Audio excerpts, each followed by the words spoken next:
la grabación. Eh, bueno, mi nombre es David Rivas. A ver, por aquí seguimos con ingeniero de petróleo, eh, ingeniero de seguridad. Muy bien. Bueno, mi nombre es David Rivas.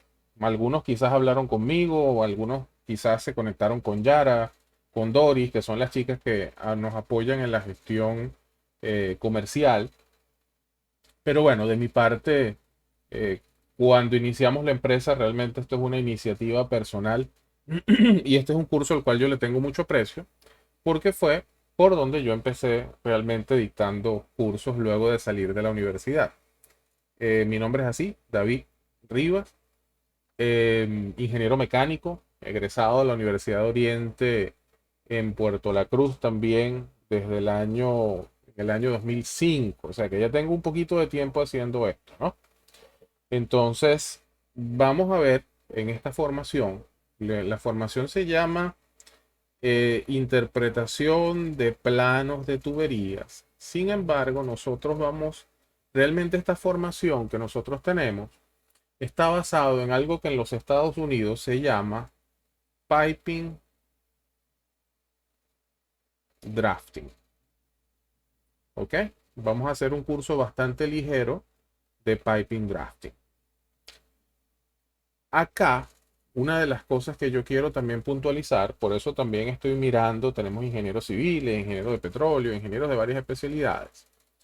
No es lo mismo lo que mira, vamos a ver dos personas dentro de la planta, ¿ok?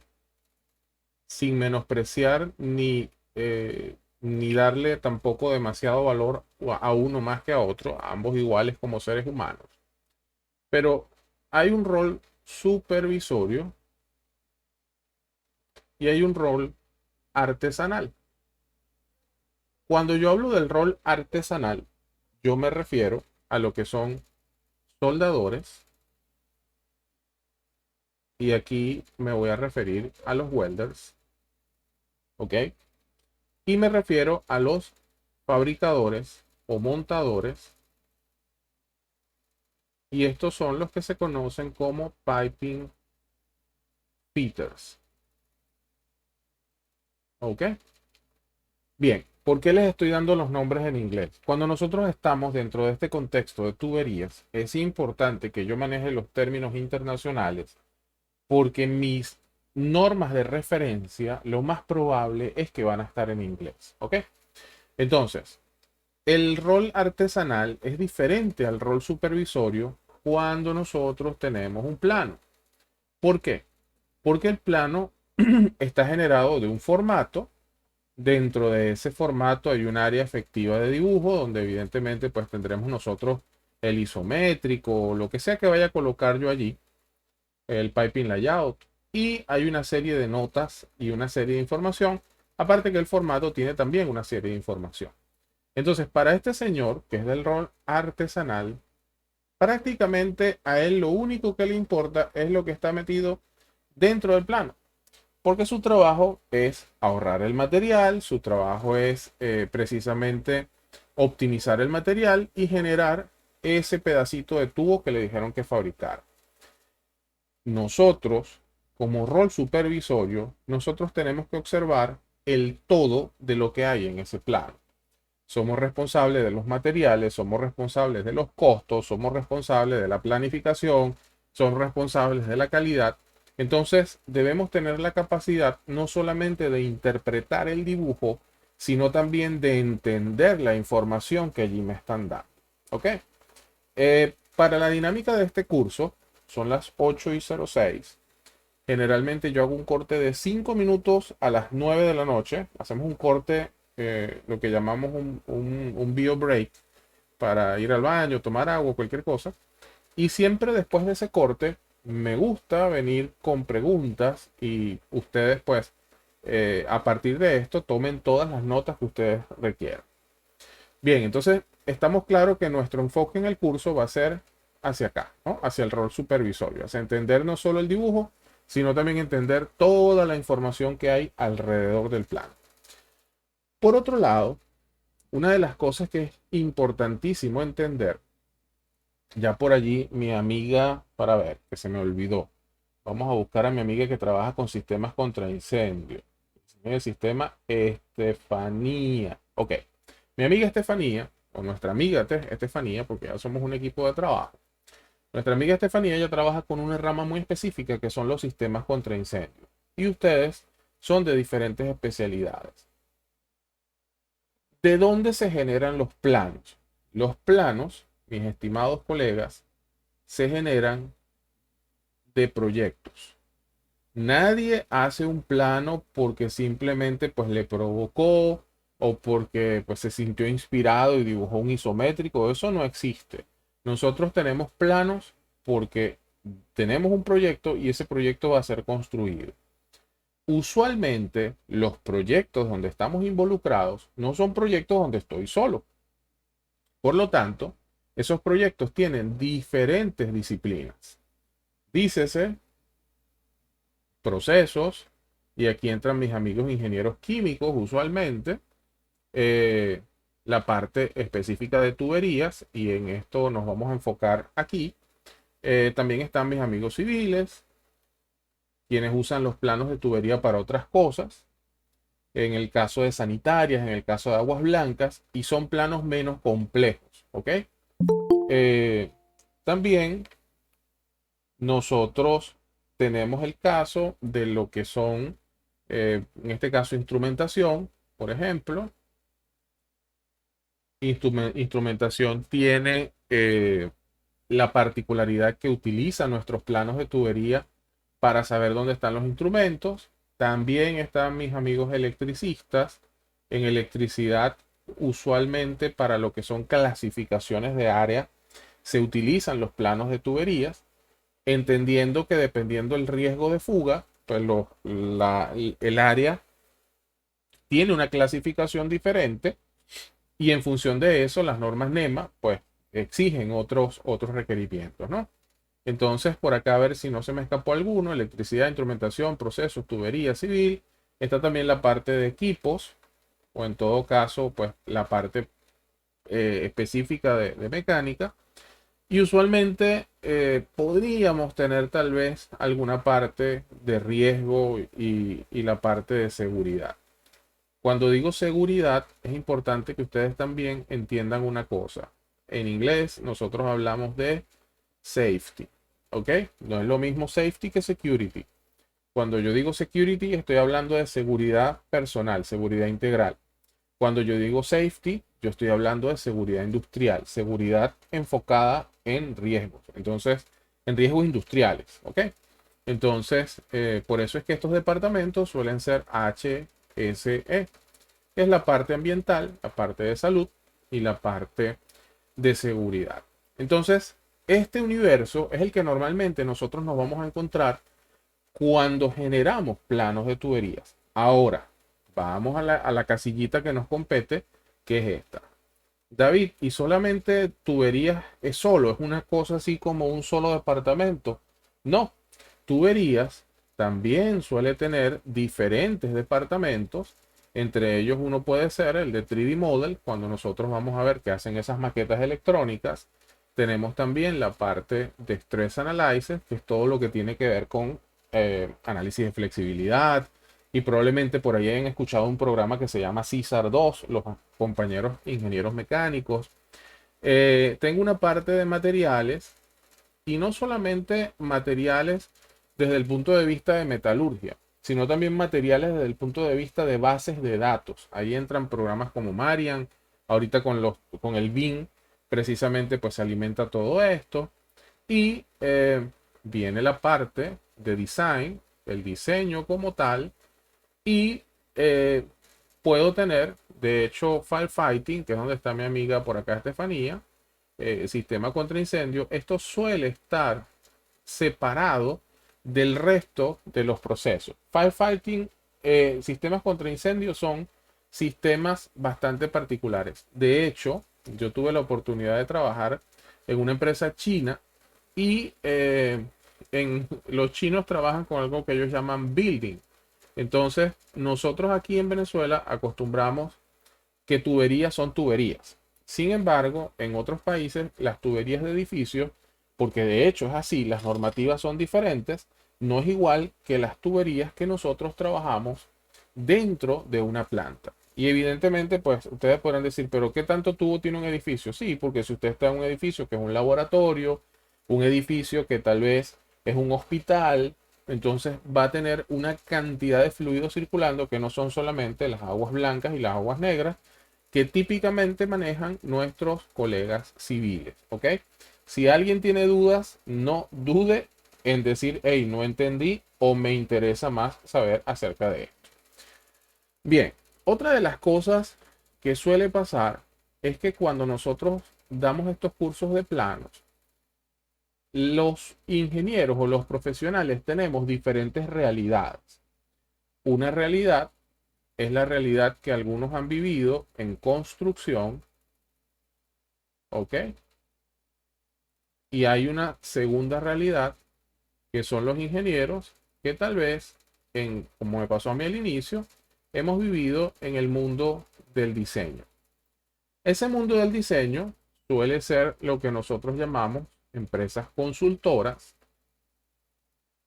y acá en construcción es lo que comúnmente llamamos empresas constructoras. Entonces, estos amigos de construcción, lo que suelen tener en sus manos para trabajar a nivel de tuberías, porque trabajan directamente con los artesanos, suelen ser los planos isométricos. Entonces, cuando tú le preguntas muchas veces a una persona de construcción que cuáles son los planos que se generan en un proyecto, te dice con los isométricos es suficiente porque con eso yo construyo, con eso yo estimo costos, con eso yo calculo materiales. Él con el isométrico hace prácticamente todo. Lo que a veces se ignora es que para generar ese isométrico a nivel de consultoría, a nivel de proyectos, hemos tenido que pasar por otros planos que nos llevan a este último. ¿Cómo cuáles? Como por ejemplo uno que se llama plot plan, que es el plano de implantación de equipos. También tenemos otro que se llama key plan, y en ese caso son planos para nosotros ubicarnos en áreas muy grandes y luego ya vamos a ver, o luego vamos a ver qué son. También tenemos en sí los planos de tuberías, que es lo que se conocen como los piping layouts. Y de esos piping layouts yo saco entonces lo que son cortes, elevaciones, detalles, y esos son los que comúnmente se conocen como detail drawings. ¿Ok? Esos detail drawings, fíjense que aquí llevo 4 planos. Estos planos son netamente de mecánica, o en todo caso, no lo vamos a llamar mecánica. Vamos a llamarlo como se tiene que llamar. Esto es la disciplina piping. ¿Ok? Pero piping se alimenta para que se puedan generar estos planos. Piping necesita un par de planos que son de procesos y esos planos son los PNID o los Piping and Instrument Diagram. Lo voy a poner acá. Piping and Instrument Diagram. Y también tenemos los, bueno, en español son PFD o en inglés es así, Process Flow Diagram. ¿Ok? Entonces, nosotros vamos a estudiar en este curso, no solamente vamos a hablar de los planos isométricos. Adicionalmente a los planos isométricos, nosotros vamos a hablar de los plot plan, los key plan, los piping layout, los detail drawing, los PNID y los PFD. O sea, nosotros, el objetivo de este curso se logra cuando nosotros manejemos 7 tipos de planos y al menos entendamos que existen y tengamos noción de qué hay en cada uno de ellos. Preguntas hasta acá, inquietudes. No me molesta que coloquen en el chat, aunque sea un sí o un no, si entendí, no entendí. Siempre me gustaría que dijeran, mira, ¿se entendió? Sí, sí, sí, ok, perfecto. Así yo sé que ustedes están allí, que están despiertos, que tienen luz, que tienen internet y puedo yo también estar tranquilo de que hay algún feedback. Ok, perfecto. Bien, ya luego de haber hecho esta pequeña introducción, vamos a concentrarnos entonces. Fíjense que hasta ahora hemos hablado de tuberías, tuberías, tuberías, planos de tuberías, pero vamos a concentrarnos en algo acá. Precisamente vamos a hablar de tuberías. Antes de hablar de planos de tuberías, vamos a hablar de tuberías. Eh, para ello, voy a compartir con ustedes esta presentación. A ver, por aquí.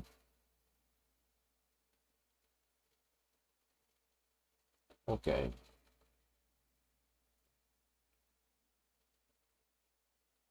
Y voy a aprovechar también de compartir.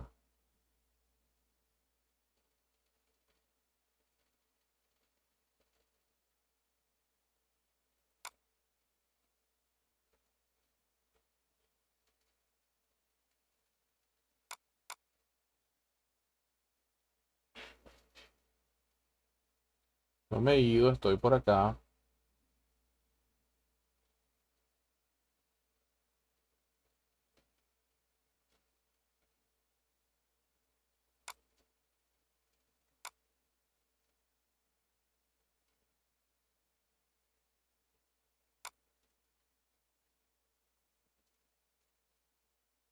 Ok, le voy a compartir con ustedes esta información.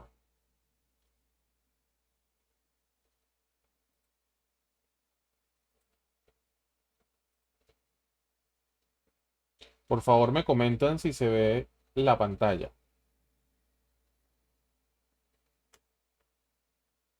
Genial.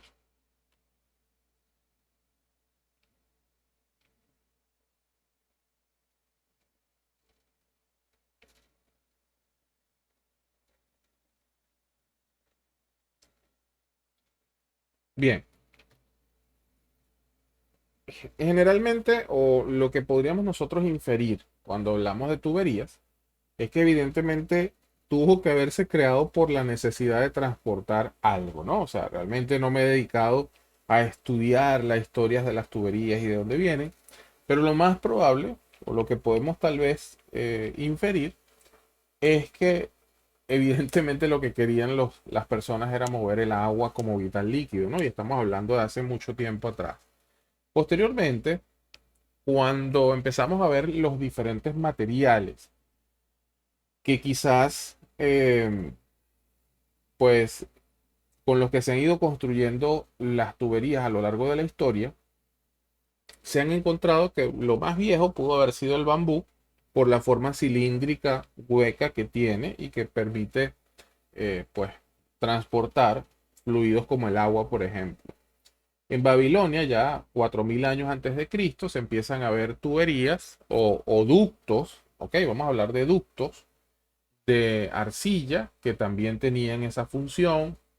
El bronce también en Grecia y en Roma empieza a aparecer. De hecho, empieza el hierro fundido más o menos en 1455. Aquí está un castillo llamado el castillo de Dillenberg, donde pues ya tenían, precisamente para manejar el agua, tenían eso, ¿no? De hecho, acá se toma una foto del año 1830, donde había tuberías principales de hierro. Por otro lado, lo que nos interesaría a nosotros también saber es cómo se fabrican las tuberías. Yo les voy a pasar, por qué para mí es importante la interacción en el grupo, ¿no? Porque nosotros en el grupo vamos a tener algunos videos que yo les voy a estar pasando, como por ejemplo este tema de los métodos de fabricación de tuberías. Y la pregunta o la inquietud serían dos. Uno, ¿por qué no se fabrican siempre igual? Y dos, ¿cómo se fabrican? Entonces, el primer método de fabricación que nosotros normalmente encontramos para las tuberías, que es el más costoso y el más eficiente, es que yo agarre una barra, ¿ok? Yo puedo agarrar una barra así sólida, una barra sólida, completamente sólida, de acero, y esa barra sólida, yo entonces empiezo a penetrarla o a perforarla hasta que logro abrirle un agujero y queda un tubo. Ustedes podrían decir, bueno, David, pero vinimos a un curso de planos y tú estás hablando de esas tuberías. ¿Por qué nos interesa? Bueno, me interesa porque a medida que nosotros usamos planos, de repente les aparece a ustedes una tubería SMLS. Una tubería SMLS es la abreviatura de Seamless. Es una tubería que no tiene costura. Es decir, es una tubería que para ser fabricada se tomó una barra sólida, se le colocaron estos mandriles, estos sizing rolls que están afuera, y ese mandril perforó la tubería. La función de estos sizing roll que están acá es que no se deforme para al final tener nosotros una tubería hueca. ¿Ok? David, ¿y por qué no se fabrican todas iguales? Ah, porque al tener una barra sólida es muy costoso, es mucho acero. Y el proceso de fabricación también es costoso. ¿Qué alternativas tenemos? Tenemos otra alternativa, que es que yo agarre una lámina así de acero, como vienen normalmente en las gandolas, y a esa misma lámina, entonces yo la empiece a enrollar, ok, la doblo, y después la pego en la parte superior. ¿Qué es esto que está haciendo? Estos shaper rollers que están acá, lo que hacen es que agarran la placa desde que viene plana y la empiezan a enrollar, a enrollar, a enrollar, a enrollar. Y en este punto donde se une, aquí se aplica soldadura por resistencia eléctrica. Entonces, cuando yo veo en los planos que me dicen tuberías RW, son tuberías que tienen una unión acá en la parte superior, pero por resistencia eléctrica. David, pero ¿por qué no usaron un electrodo y le pegaron? Ah, porque eso, cuando yo utilizo un material de aporte diferente al material de la tubería, entonces yo estoy creando ahí un posible punto de fuga.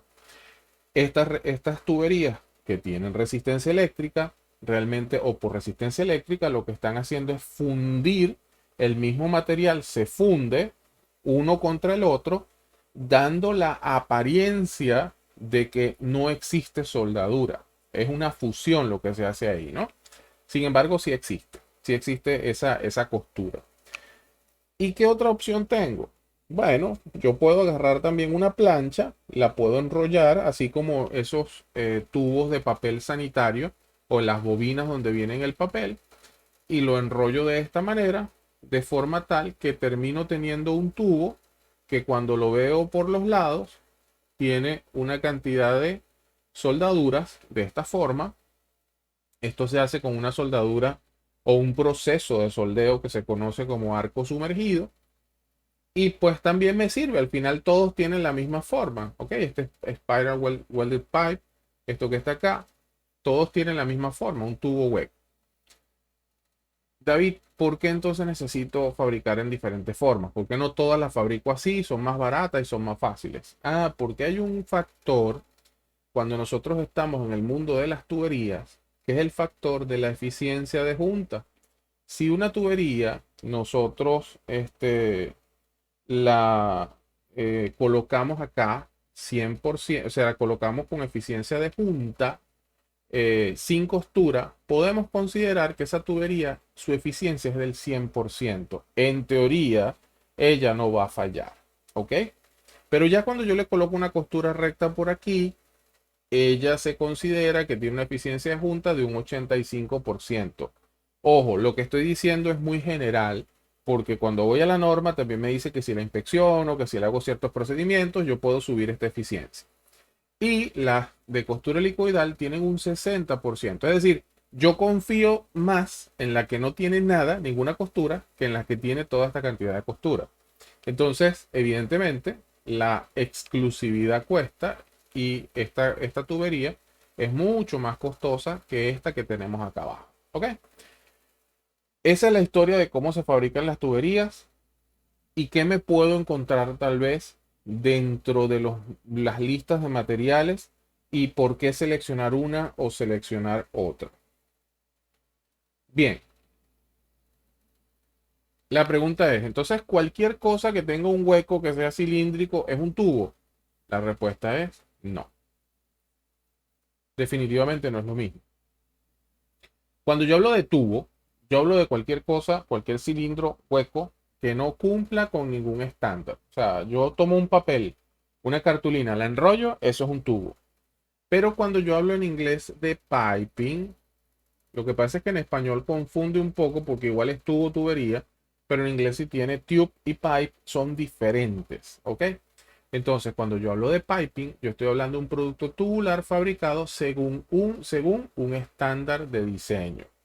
Y aquí voy a hacer una pregunta acá también al chat. Les voy a dar un minuto para contestar. ¿Quiénes de ustedes dibuja tuberías utilizando AutoCAD? Colóquenme solamente un yo y con eso les hago una pregunta a aquellas personas que están dibujando.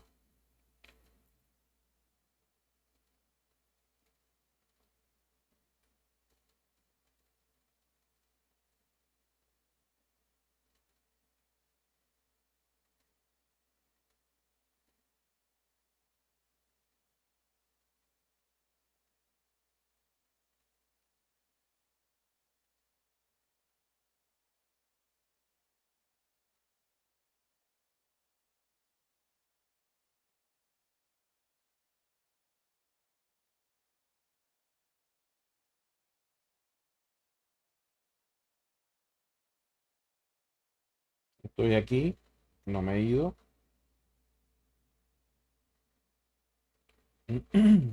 Ok, o sea, ustedes no se han dedicado a dibujar, sino que hasta ahora quizás están mirando este mundo desde afuera, desde los planos. Ok, perfecto. Bien, es importante que nosotros empecemos a conocer cómo se denotan las tuberías, porque así lo voy a encontrar en los planos. Fíjense, cuando yo tengo una tubería, las tuberías tienen evidentemente un diámetro externo, tienen evidentemente un diámetro interno y hay un numerito intermedio que no es ni el externo ni el interno, que es un numerito imaginario entre las dos, que es lo que se conoce como el nominal pipe size. Entonces, cuando nosotros vemos en los planos las tuberías, vemos que dice así, 4 pulgadas, no, dice así, diámetro, 4 pulgadas, NPS, SSH 80, por ejemplo. Todos sabemos lo que significa eso. A ver, ¿alguien sabe acá lo que significa eso que yo acabo de colocar allí?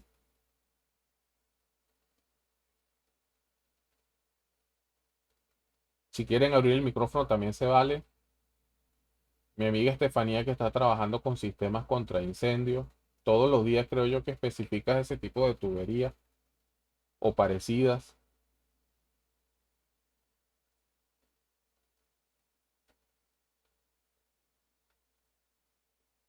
Ok, no es familiar para nosotros. Ajá, perfecto. Ok, creo que es diámetro de 4 pulgadas. Genial, perfecto. Ajá, fíjense una cosa. Va a pasar algo muy curioso.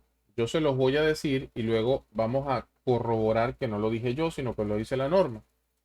Si alguien tomara esta tubería con una cinta métrica y midiera desde aquí hasta aquí, y esa tubería es de 4 pulgadas, el número que va a encontrar desde acá hasta acá va a ser de 4,5 pulgadas. Y aquí nos viene entonces la pregunta. Hey, ya va, pero si yo estoy comprando una tubería de 4, ¿por qué cuando la medí resulta que mide 4,5 afuera?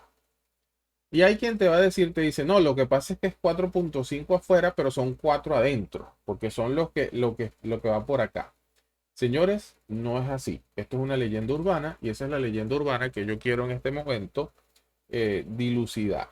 Vamos a ver acá un detalle, ¿no? Para que ustedes entonces vean este tema de cómo funciona. Fíjense algo. Cuando yo tengo, eh,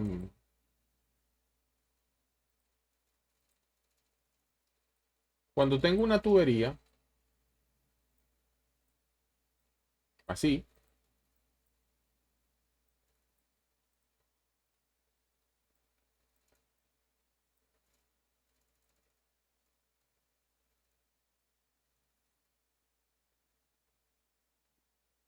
más o menos así.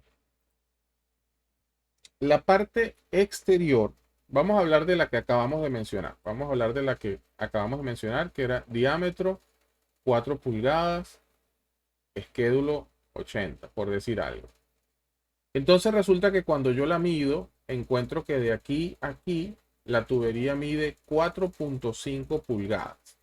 Y me hago la pregunta y digo, oye, pero entonces ¿dónde están los 4 pulgadas esos que me dijeron? Cuando mido internamente encuentro otro número. Resulta que este 4 pulgadas es un número intermedio y es lo que se conoce como el diámetro nominal. O sea, para facilitar los números, este es el diámetro comercial, el nominal pipe size. Pero las tuberías no se fabrican en un solo espesor. O sea, este numerito que va de aquí a aquí, este T, lo estoy denotando T como thickness, ¿ok? Que es espesor. Ese espesor, para que las tuberías puedan ser, nos puedan servir para diferentes presiones, entonces las tuberías se hacen siempre más pequeñas hacia adentro. Esto me permite a mí tener diferentes espesores de tubería y adicionalmente, mis amigos mecánicos que andan por ahí, el esfuerzo es igual a la fuerza sobre el área. Por lo menos así era cuando yo estudiaba.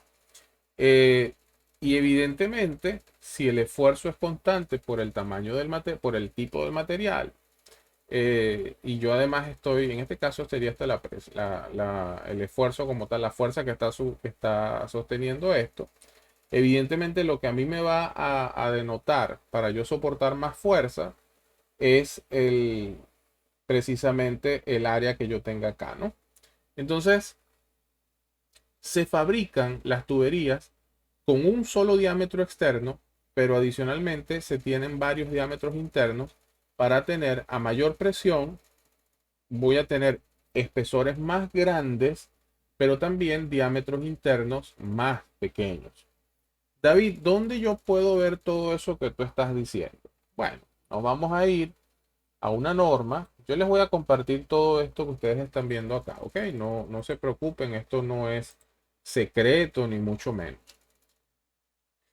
Cuando nosotros estamos en diseño de sistemas de tuberías o estamos en planos de tuberías, una de las cosas importantes, a ver, sí, ok, es que yo sepa cuáles son las normas que aplica. Entonces, ASME B3610 es una norma que nos da los tamaños de las tuberías soldadas sin costuras y forjadas. Y si yo quiero estar seguro que esa norma me sirve a mí para algo, yo lo primero que debo hacer es precisamente irme hacia el alcance. Por ejemplo, pues Estefanía se va a poner brava conmigo porque la menciono mucho, pero por ejemplo, Estefanía probablemente tiene que trabajar mucho con las normas NFPA, porque cuando trabajas con sistemas contra incendios, las normas NFPA son las que rigen mucho de esto que hacemos. Correcto, así es, profe. Esas son las normas. Exactamente. Sin embargo, acá en Venezuela también tenemos que estar muy pendientes de las normas Covenin, eh, porque hay ciertas características que, por ejemplo, la ubicación de extintores, los cajetines de manguera, la separación de sprinklers, las presiones, eso ahí hay que revisar Covenin, ¿ok? Bien, entonces, cuando nosotros queremos saber si una norma realmente aplica, yo lo que debo buscar es el scope de la norma. Entonces, cuando yo me voy aquí al scope o al alcance, nos dice que este estándar cubre la estandarización de tuberías sin costura y adicionalmente nos dice que la palabra pipe es usada para distinguirse de tube. En español nosotros decimos tubo y tubería. En inglés pipe es muy diferente de decir tube, ¿ok? Entonces, ¿dónde vemos las dimensiones de los tubos si me toca dibujarla? Voy a buscar acá una tabla que trae esta norma y es la de 4 pulgadas. Por favor, si alguien no entiende esto, me vuelve a preguntar y lo repetimos. Y si no lo entendimos, lo volvemos a Profe, repetir. Dígame. disculpe, el nombre de esa norma que está mostrando ahorita. Ajá, ASME B3610. Esta es la norma que le da tamaños a las tuberías. ¿Ok? No, lo dije mal. No es la norma que le da tamaño a las tuberías. Los tamaños de tuberías se rigen por esta norma. Si yo trabajo como inspector de calidad y traen una tubería y me dicen esas tuberías de 4 pulgadas, yo revisaría la tubería, voy con un vernier o con una cinta métrica, con lo que sea, mido y veo que la tubería tenga estas medidas que me dice la norma. Eso que les estoy diciendo parece absurdo, pero resulta que aquí a Venezuela está llegando mucho material chino, material de procedencia que uno a veces no conoce y quizás ha sido material que ha sido rechazado en otro país y por alguna razón nosotros lo estamos usando. Entonces es un material que está fuera de norma. Acá vemos entonces que cuando busco NPS, ya empieza a aparecer algo de lo que dijo David por allí. NPS es el Nominal Pipe Size. Y cuando veo que tuberías de 4, ahora viene otro problema. Encuentro que no es una sola, sino que hay muchísimas. Entonces viene la pregunta, ¿cuál es la que a mí me conviene? Pero también veo que cuando dice diámetro externo, dice 4.5, 4.5. Bueno, quiere decir que lo que pasa es que las tuberías se fabrican en varios espesores. Es decir, piense que desde esta, que tiene muy poquitito espesor, hasta esta que tiene bastante espesor, ¿ok? ¿Cuál va a ser la diferencia? Que a nivel de resistencia de materiales, a nivel de resistencia de la tubería, entre más espesor yo tenga, yo voy a poder trabajar con presiones más altas. David, ¿y siempre la referencia son los espesores? No, y por eso yo les escribía por allá SSH80. Cuando nosotros nos ponemos un par de zapatos, voy a hacer este paréntesis, no se me pierdan en la conversación. Cuando nosotros compramos un par de zapatos, los pares de zapatos los compramos talla 12, talla 11, talla 10. Y yo dificulto, si alguien lo ha hecho, de verdad lo respeto porque a mí no se me ha ocurrido nunca agarrar una cinta métrica y medir cuánto mide un zapato talla 10. No sé realmente si son, no creo que son 10 pulgadas, no sé realmente cuál es el equivalente. Lo mismo pasa con esto. Hay ciertas medidas que por un tema de facilidad, para yo entender también cuáles son, le colocaron una numeración. Hay un sistema de identificación que se divide en estándar, extra strong y doble extra strong, que es este que tenemos acá. Y hay un sistema de numeración que es por esquédulo o como le dicen los españoles, por cédula. Entonces, cuando yo voy a trabajar estos sistemas, ustedes ven que de repente, que era lo que le mencionaba, tubería NPS 4, es decir, esta, con esquédulo 80. Entonces es esta tubería. Si yo quiero saber cuál es el espesor de una tubería de esquédulo 80, es de 0,337. ¿Ok? Sí, es cierto que hay muchas aplicaciones ahorita en el celular. Ya les voy a mencionar una que se llama Pipe Data Pro. Si me meto en internet consigo cualquier cantidad de cosas, pero siempre es bueno ir como que a la fuente oficial. La fuente oficial es ASME 3610. Ajá. Y a veces nos vamos a encontrar también, esto es menos común, que si las tuberías vienen de Europa o si los equipos son europeos, o algún sitio donde se trabaje más con norma internacional o con sistema internacional, resulta que va a decir que la tubería es de DN100.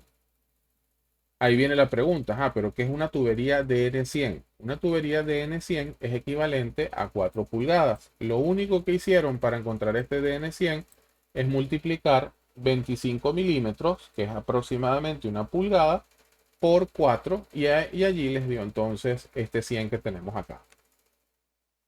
¿Se entiende esto? Se ve estos conceptos que están acá.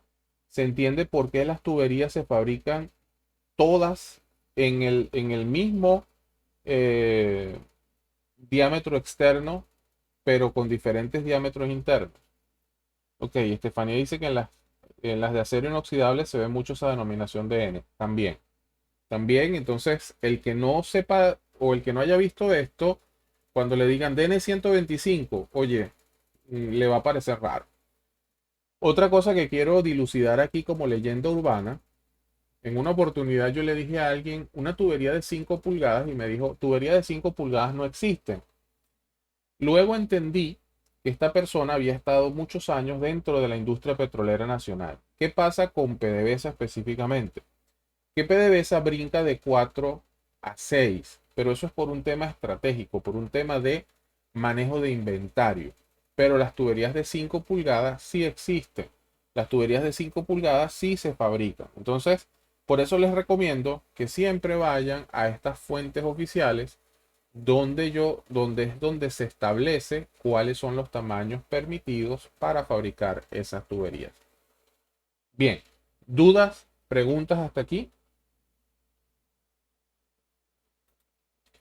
David, ¿y por qué yo necesito saber eso de las medidas? Ah, porque si usted resulta que va a utilizar un software como AutoCAD y usted le mandan a dibujar tuberías y le dice, mira, el proyecto se va a hacer con una tubería de diámetro 4 pulgadas, esquédulo 40, por decir algo. Y usted se le ocurre decir, bueno, si es 4 pulgadas, una pulgada son 25.4 milímetros. Entonces yo voy a dibujar la línea separada. Vamos a redondear. Yo la voy a separar a 100 milímetros. Señor, usted acaba de hacer un mal dibujo. Porque resulta que la separación externa de una tubería de 4 es el nominal pipe size. El diámetro real externo, en este caso para la de 4, como lo vimos en la tabla, es de 4.5 pulgadas. ¿Ok? Entonces yo tendré que dibujar una tubería que creo que da 106, como que es que da la medida. No lo recuerdo ahorita, pero creo que son 106 milímetros o algo así. ¿Ok? Ajá. Mi amiga Estefanía pregunta, entonces, ¿el esquédulo no es el espesor? Sí, pero no. Eh, el espesor es específicamente cuánto mide, ¿ok? El esquédulo es un número equivalente. Y vamos a ver otra vez la tabla para que no te quede la duda de algo. El detalle es que no todas las tuberías tienen esquédulo, pero todas las tuberías tienen espesor. Entonces, cuando yo hago los cálculos, que esa es otra cosa que pasa, cuando yo hago los cálculos, fíjate acá, por lo menos la tubería de 4 tiene esquédulo 5, pero entre el esquédulo 5 y el esquédulo 10 hay otra tubería de 0.109. Entonces sí existe un intermedio, pero que no tiene esquédulo. Luego entre el esquédulo 10 y el esquédulo 30 se fabrican 4 espesores de tubería. Se fabrica este de 0.125, 0.141 y todos estos no tienen esquédulo. Entonces hay que estar muy pendiente si realmente lo que yo necesito tiene un equivalente en esquédulo. Si estoy en la petrolera, puede ser que diga, bueno, pero me voy a uno superior y no tengo problema. Pero tú acabas de mencionar tuberías de acero inoxidable. Eso es muy costoso. Cualquier milímetro extra de espesor en una tubería de acero inoxidable es más dinero. Entonces, nosotros tenemos que estar pendientes de este espesor cuando yo haga el cálculo, acercarme realmente al próximo superior. De hecho, esta norma creo que no aplica a tuberías de acero inoxidable. Deberías revisar porque hay una que es específico para esas medidas. Pero lo que sí aplica es la forma en la nomenclatura en cómo se usa. ¿Ok? Entonces, esa es la respuesta. El esquédulo y el espesor no son iguales. Ok, vamos a continuar con el tema entonces de lo que estamos hablando de tuberías.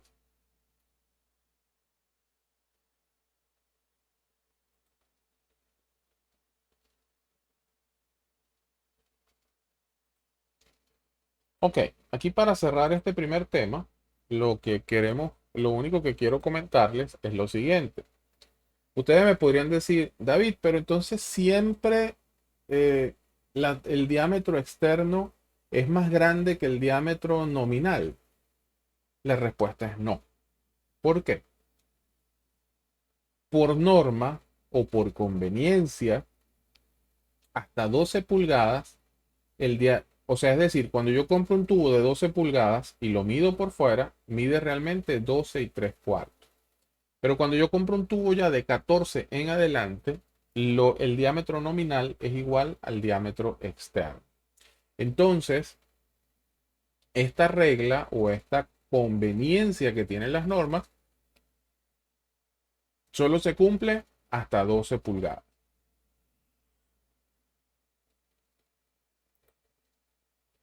El resto de lo que está acá es un ejemplo. Yo se los voy a dejar para que ustedes lo revisen y con mucho gusto pues lo podemos discutir. Voy a pasar al tema siguiente. Ya que hemos visto el día de hoy. El día de hoy empezamos conversando un poco de cuáles son los planos que vamos a ver en nuestro curso. Comenzamos viendo también pues qué hace la gente dentro de una empresa consultora. Continuamos conversando también acerca de lo que son las tuberías. Y voy entonces, que ustedes deben tener por ahí esa guía, voy a continuar con las representaciones ortogonales.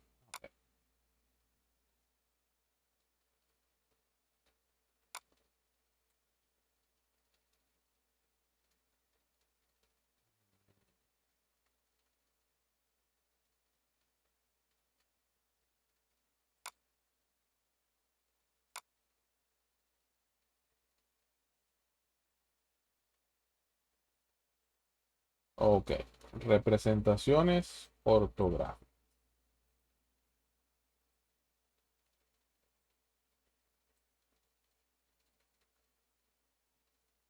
Bien, vamos a continuar por acá.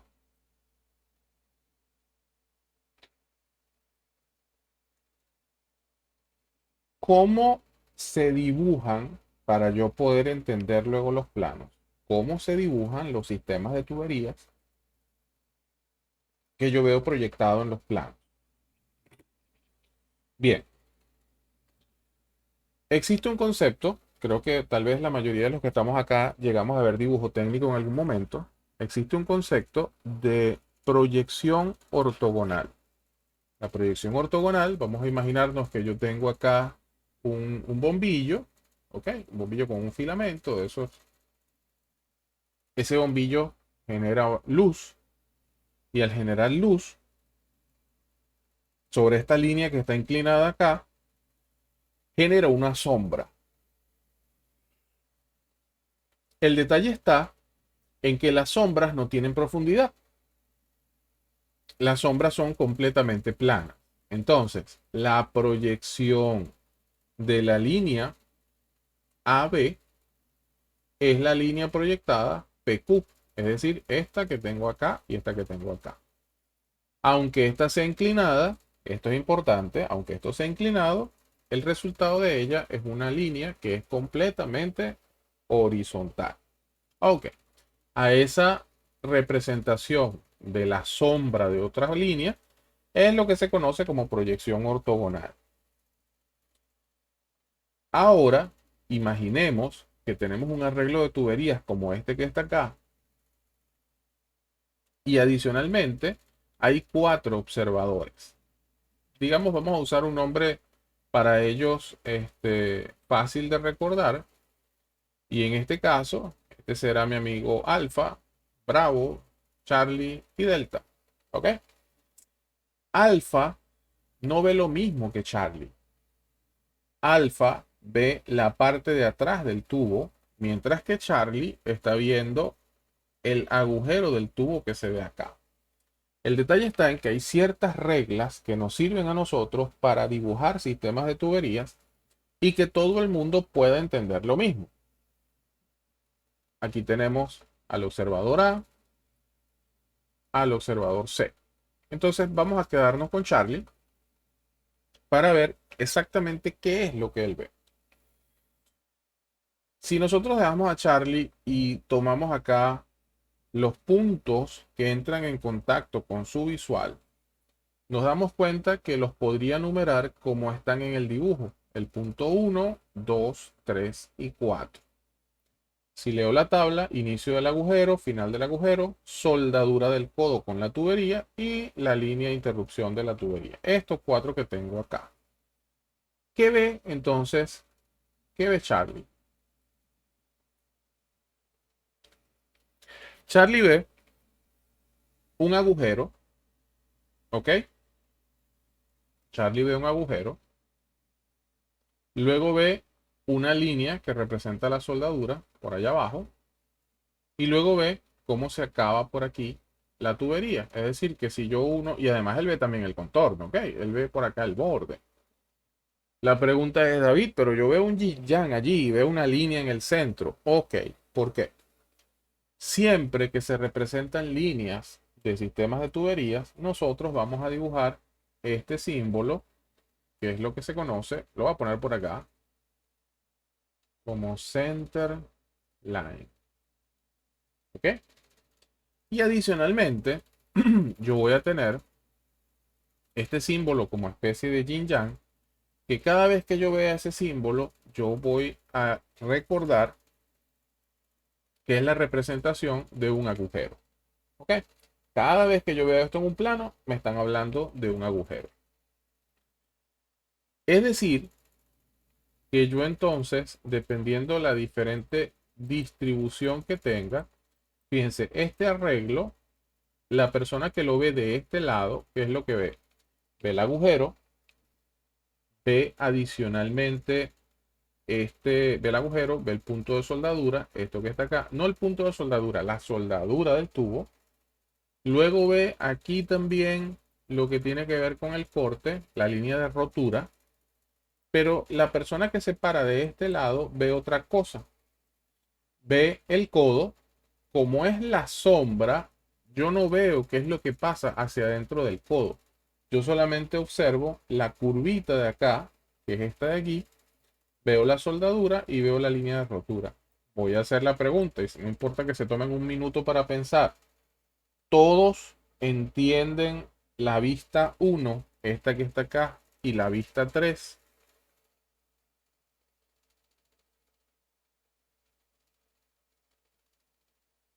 María dice que sí, Estefanía, Javier, todos lo ven.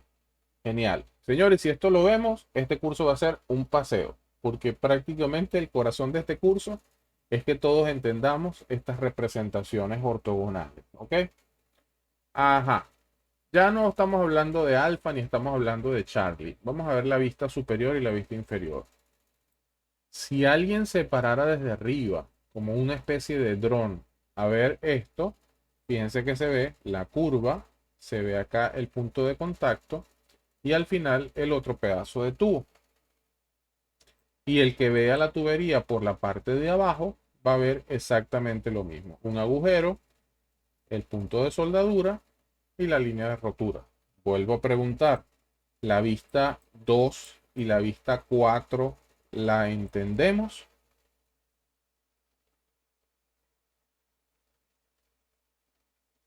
Ok, genial. Entonces, de esto se trata, ¿no? O sea, entender primero qué me están representando, porque cuando voy a los planos, las voy a ver en diferentes orientaciones. David, pero si yo no dibujo tan bien, ¿qué opciones tengo? Porque evidentemente dibujar un tubo así y un codo con doble línea, oye, no es muy fácil que esto quede bien, ¿no? Es como complicado en algunos casos. Para eso para eso y otras cosas, se tiene una forma alternativa de nosotros representar los sistemas de tuberías. Y en este caso son representaciones unifilares.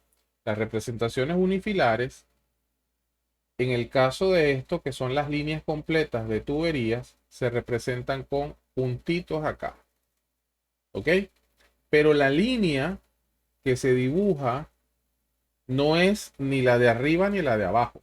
Se dibuja el center line de la tubería, dejando siempre algunas líneas de rotura que tienen exactamente el diámetro externo de la tubería. Es decir, dibujo estos cachitos separados a la distancia que son y posteriormente dibujo el centro.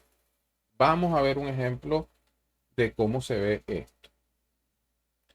Otra cosa que es importantísimo que nosotros manejemos antes de ir al tema de la representación unifilar y bifilar es que hay dos conceptos, uno que se llama el BOP y otro que se llama el TOP, que son muy importantes cuando nosotros vamos a leer planos de tubería. ¿Por qué? Si alguien está volando así,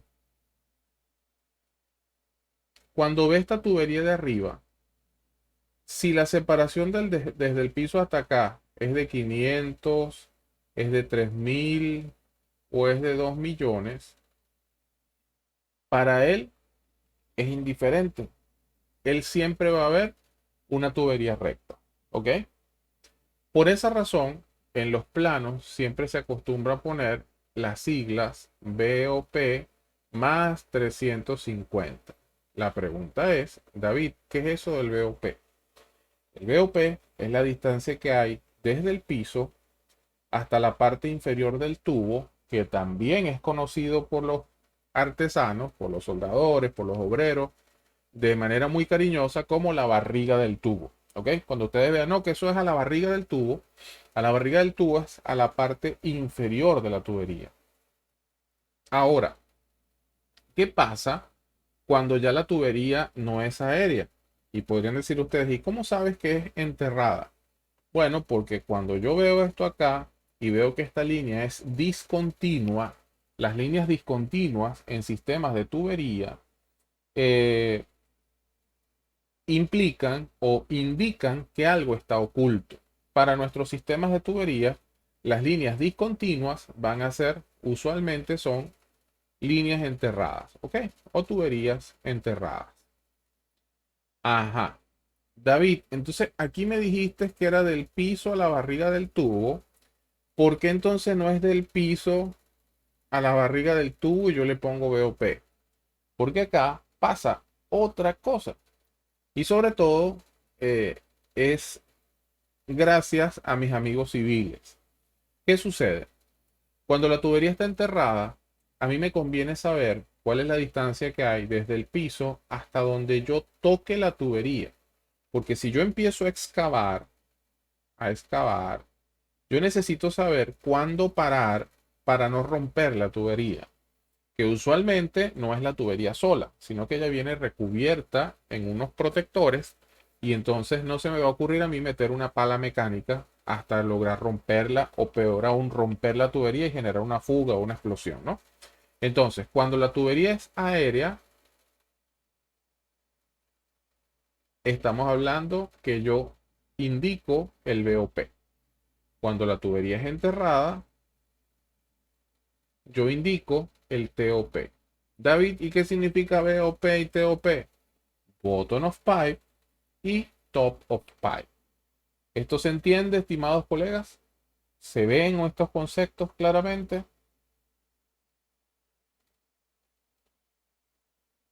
¿Alguien tiene dudas? A ver, solamente dijeron sí, Roswell, los dos Luis Miguel, ajá, María. Para ver, nadie se me quedó por fuera por ahí.